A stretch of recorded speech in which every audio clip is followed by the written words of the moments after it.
Well, the tussle in politics continues. It has been and is still on, and it will still be on until politics is over. And politics cannot be over because politics is something that brings up leaders in Nigeria. My name is Ramsey Enoch, and this is Review. And joining me on Review today is Tanko Mohammed. Good morning, Tanko. Good morning, sir. It's good to have you on Review today. It's a pleasure. It's a pleasure. All right, in 2023, we had two presidential candidates, one from the People's Democratic Party in the person of His Excellency Atiku Abubakar, and the other from the Labour Party in the person of His Excellency Peter Obi. And there have been some rumor that there was a visitation that happened, and that may lead to a merger or an alliance. But then a former House of Representative member talking about Tajuddin Yusuf has come out to say, well, this merger may not work because there was an alliance in 2019, but he didn't conclude it. He said anything can happen, but he doesn't see a merger. There could be an alliance, but then Peter Obi and Atiku Abubakar working together, he doesn't see that coming to fulfillment. And we have Tanko right here, a political and public affairs analyst. Well, let me ask you, Tanko, what do you think? Can Peter Obi and Atiku come together to form a merger? I think it's possible for Peter Obi and Atiku to come and form a merger into one party.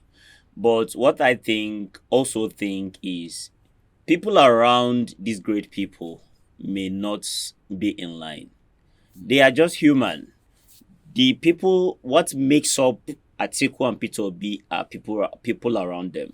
So looking at it, if both great leaders come together to agree, the people around them may not agree, which is going to cause a serious conflict among these great people.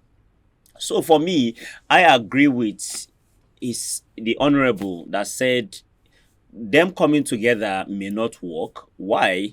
Because working with your rival, the both leaders may agree, but the people around them, working with your rival is kind of difficult to achieve one goal. You coming together, or these great parties coming together to form one party may not really work. Why?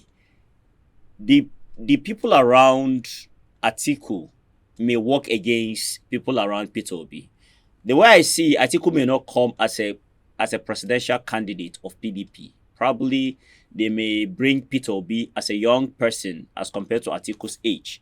But for me, if Peter Obi comes as the flag bearer of this merged party, people from Atiku's team may work against Peter Obi, which will give the incumbent party an upper hand to win the 2027 election. So for me, I think looking at it, both parties should work individually to achieve their goal. So what you're trying to say is that these party leaders, first of all, needs to talk to the people first, their followers. That's what you're trying to say. Yes. But now let's look at it from this angle. In Labour Party, there have been factions, okay? There have been some persons, disunity. And in PDP also, there is disunity where we have the G5 and all of that.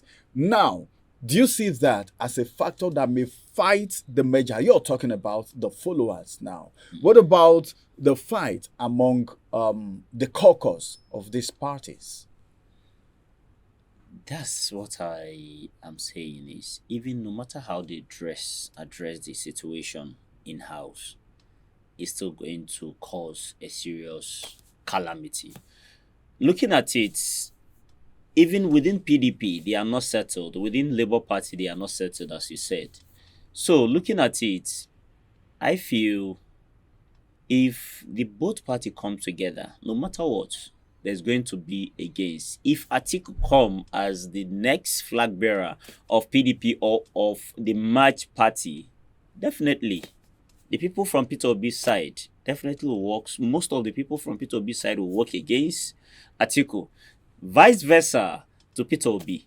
So I feel both parties, as I said earlier, they should try much as possible to work for themselves in achieving their goals. Coming together will be like working with your enemy. Working with your enemy. Yeah. When you say working with your enemy, does it mean in politics they say there's no permanent enemy? Okay. Are you seeing Atiku and Peter Obi as enemies? They both leaders may not be enemies, but the followers. Trust me. But why is it that the followers sometimes they carry this thing on their head? Let's talk about that. Let's talk about that. This is a big issue, not just about Peter Obi and Atiku now, but the research has shown that followers, like we're talking about what's happening in Kano State on our Outnumbered today, where the followers of Adobairo and the followers of Sanusi are the ones clashing. Okay, we've not heard anything from Bayero, we've not heard much from Sanusi, but the followers have even gone to do a protest. In politics, the same thing happened. You see the politicians somewhere, and you see some people fronting themselves, killing themselves, fighting themselves because of these politicians. Is that a right thing to do? So what would you have to say to Nigerian youth as it has to do with supporting people who are vying for political offices?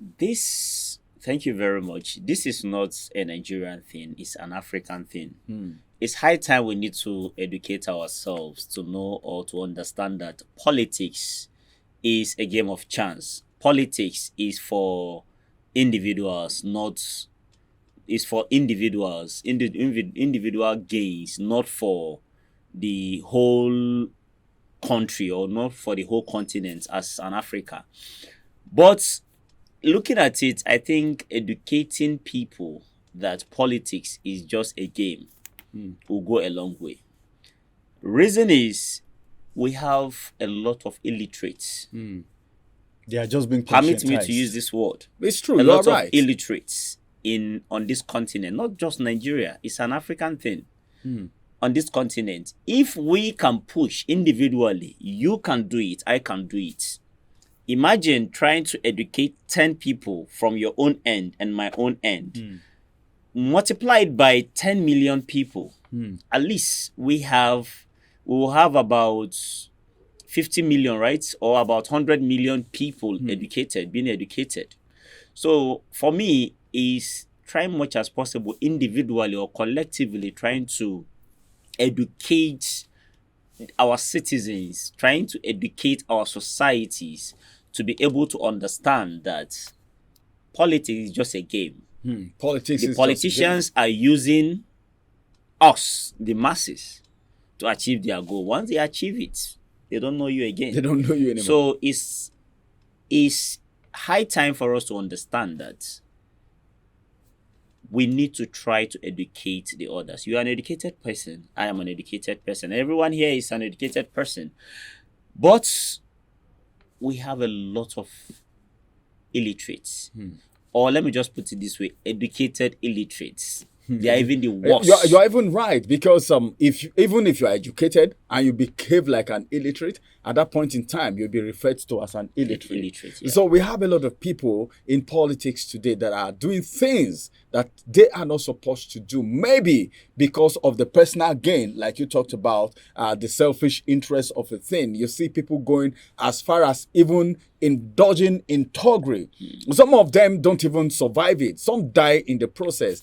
But then, because of the immediate gain, a lot of people go into doing these things. Thank you very much, Tanko Mohammed, for joining us on today's review. Like Tanko have said, politics is not something that you need to kill yourself for. And then, if you're talking about a measure at the top, there is a way the people at the grassroots, the followers, need to be carried along. That's exactly what Tanko has said this morning. Thank you very much, viewers, for being there. Thank you for joining us on today's review. We'll come on your way again, and that's going to be tomorrow, same time, same station. My name is Ramsey Enoch. Bye-bye for now.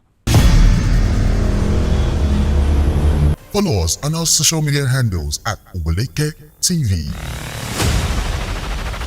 Visit our website at www.oweleketv for a thrilling journey. Oweleke TV, rising star at the fairground.